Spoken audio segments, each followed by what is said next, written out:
mengangkat kisah misteri, ironis, dan tragis dari berbagai belahan dunia. Assalamualaikum warahmatullahi wabarakatuh. Salam revolusi akhlak. Kembali bersama saya Dek Iwan dalam Kisah Gelap. Kali ini kita akan mengangkat kisah bagaimana SBY memenangkan pertarungan pada pemilu 2004. Saat itu publik menilai SBY adalah orang yang dizolimi. Justru karena SBY dizolimi, akhirnya SBY bisa memenangkan pertarungan itu. Nah, bagaimana dengan pemilu 2024 nanti? Di mana salah satu bakal calon presiden Anies Baswedan yang mendapatkan dukungan massa yang begitu banyak yang kita saksikan bersama-sama selama ini? Apakah sejarah akan berulang? Anies menang karena dizolimi? Kita akan lihat dalam video berikut ini. Kisah ini kami rangkum dari berbagai sumber dan Anda bisa saksikan sumbernya di kolom deskripsi yang sudah kami siapkan. Oke, jangan lupa subscribe, like, komen, dan share sebanyak-banyaknya. Yuk kita nonton sama-sama.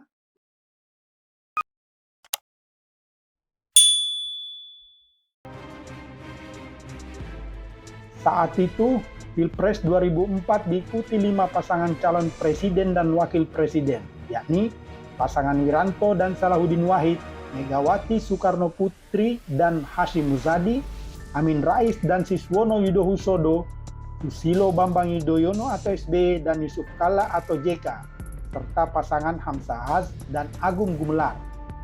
Pemilu saat itu menjadi momen pesta demokrasi yang rakyatnya sendiri dapat memilih langsung pasangan presiden dan wakil presiden pasca reformasi.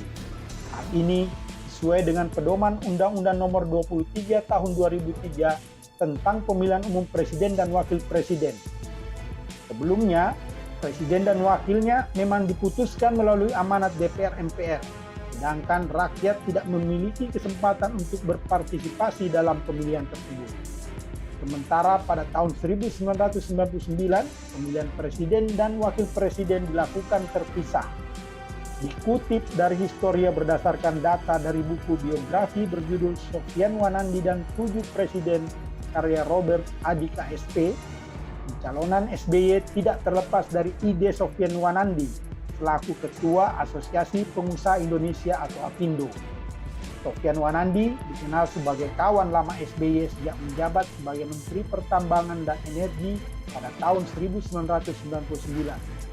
Sementara pengusulan capres sendiri bermula ketika ia menjadi pembicara bersama SBY dalam Musyawarah Nasional Himpunan Kawasan Industri Indonesia atau HKI di Hotel Hard Rock, Bali pada tahun 2003. SBY yang saat itu menjabat sebagai Menteri Koordinator Politik dan Keamanan atau Menko Polhukam meragukan dan menanyakan keseriusannya. Lalu Sofyan pun membenarkan dengan syarat wakil presiden dari kalangan pengusaha. Sofyan lantas menawarkan 2 nama pengusaha, yakni Abu Rizal Bakri yang kala itu menjabat sebagai Ketua Kamar Dagang dan Industri Indonesia atau Kadin, dan kedua Menteri Koordinator Kesejahteraan Rakyat atau Menko Kesra yang saat itu dijabat oleh Yusuf Kalla. Singkatnya, JK yang terpilih menemani SBY untuk maju ke dalam pesta demokrasi tersebut.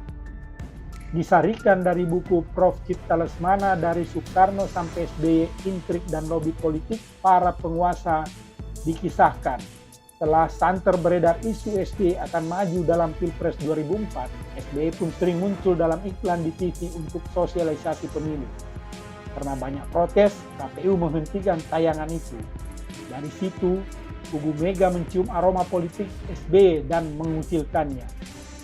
Ihwal pengucilan itu lantas diungkap ke publik oleh Sesmenko Polhukam Sudi Silalahi bahwa Presiden Megawati tidak melibatkan SBY dalam pembahasan tentang peraturan pemerintah atau PP tentang kampanye pejabat tinggi negara. Istana pun merespon dengan menjawab, saat itu SBY ada di Beijing, maka mulailah perang mulut kedua kubu.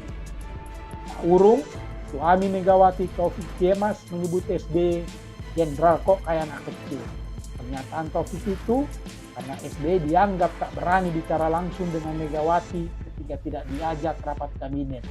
Malah SBY berkoar di media massa. Nah, Pernyataan Taufik inilah yang memunculkan simpati banyak orang kepada SBY sebagai pihak yang terzolimi, sehingga nama SBY terus meroket. Pada 9 Maret 2004, SBY mengirim surat pada Megawati yang isinya konsultasi tugasnya sebagai Menko Polhukam, namun Mega tak membalasnya. Menyusul suratnya tak direspon, pada 11 Maret 2004, SBY mengirim surat pada Megawati yang isinya tentang pengunduran diri sebagai Menko Polhukam. Lalu, SBY pun mulai berkampanye di Banyuwangi untuk Partai Demokrat. Mega yang masih tidak terima dengan sikap SBY yang dianggap balelo ditunjukkan saat debat capres di televisi, tepatnya pada 16 September 2004. Saat itu, Mega berpesan pada panitia bahwa tidak ada acara jabat tangan antar sesama capres. Publik yang menilai SBY sebagai orang yang terzolimi ternyata membuahkan hasil positif untuk pasangan SBY-JK. Kala itu, Pilpres dilakukan 2 putaran. Pada putaran pertama, SBY-JK unggul dengan perolehan suara 33,58% suara atau meraup sebanyak 36.070.622 pemilih. Kedua adalah Megawati Hasyim Muzadi dengan perolehan suara 28.186.780 pemilih atau 26,24%. Namun karena kelima pasangan tidak ada yang meraih suara lebih dari 50%, maka dilakukan putaran kedua yang diselenggarakan pada 20 September 2004. Pasangan yang dapat mengikuti putaran kedua ini adalah 2 pasangan dengan nilai suara teratas. Alhasil, putaran kedua ini semakin membuat SBY-JK menang telak dengan suara 69.266.350 pemilih atau 60,62%. Sedangkan pesaingnya Megawati Hasyim mendapatkan suara 44.990.704 pemilih atau 39,38%. Dengan demikian, Partai Demokrat mencetak rekor baru sebagai partai baru yang berhasil mendapat suara 8.455.225 suara atau 7,45% dari total 113.462.414 suara sah. Sementara posisi lainnya ditempati Partai Golkar, PDIP, PKB, dan P3.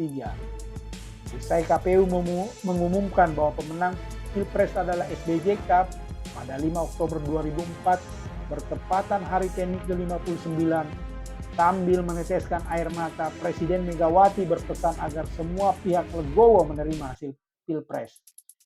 SBY yang hadir dalam acara itu menjadi bintang lapangan.